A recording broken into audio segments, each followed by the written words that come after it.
Rema hari ini, Yesaya 60 ayat 11.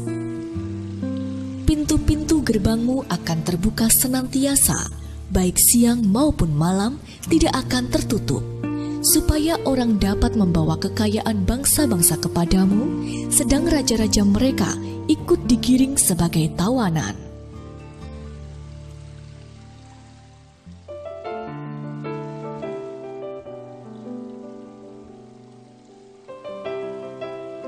Pekerjaan iblis adalah mencuri, membunuh, dan membinasakan. Namun, siapakah yang dapat menggagalkan rencana dan kehendak Tuhan atas hidup kita? Itulah juga yang dialami oleh Petrus ketika ia ada di dalam penjara menjelang Paskah. Juga dialami oleh Yesus sendiri di atas kayu salib. Baik Petrus maupun Yesus sempat diizinkan Tuhan ada di posisi sudah tidak ada harapan.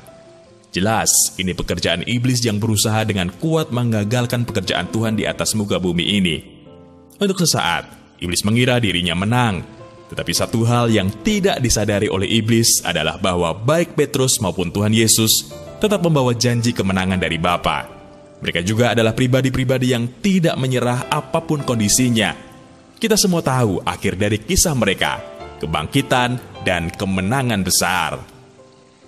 Hal itu pula lah yang dialami oleh Yusuf. Ia harus mengalami masa kegelapan demi kegelapan. Bahkan semakin tahun semakin gelap.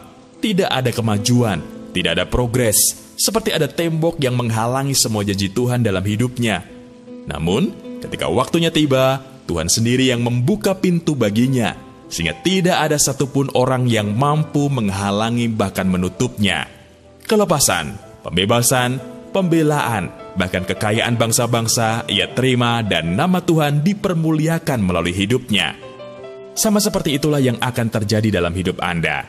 Paskah adalah bukti bahwa janji Tuhan ya dan amin. Memang ada kematian, tetapi justru melalui kematian dan keadaan yang tidak ada harapan itulah terang Tuhan semakin memancar. Tidak hanya satu kemenangan, tidak hanya kemenangan biasa, tetapi rentetan kemenangan besar, dan Anda akan mengalami kelepasan yang lebih besar, sampai semua orang mengakui bahwa itu adalah perbuatan Tuhan yang besar. Saat itulah, Anda akan semakin melihat Yesaya 60 digenapi, dan nama Tuhan akan semakin dipermuliakan. Haleluya! Dalam hal apakah Anda merasakan masih ada dalam kegelapan dan Anda belum melihat ada kemenangan di sana? Janji Tuhan apakah yang Anda pegang sampai saat ini meskipun Anda belum melihat hasilnya?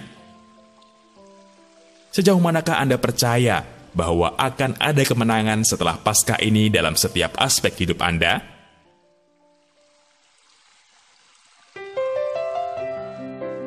Bapa, terima kasih atas momen Paskah yang sudah kami lalui. Terima kasih atas kematian dan kebangkitan-Mu yang membawa kemenangan besar bagi kami. Kami percaya ada kuasa yang besar di dalam momen Paskah ini dan kami mau hidup di dalamnya. Sehingga mata kami melihat kemenangan-kemenangan terjadi dalam hidup kami dan Yesaya 60 digenapi. Di dalam nama Tuhan Yesus kami berdoa. Amin. Rentetan kemenangan besar akan segera dinyatakan setelah momen Paskah ini.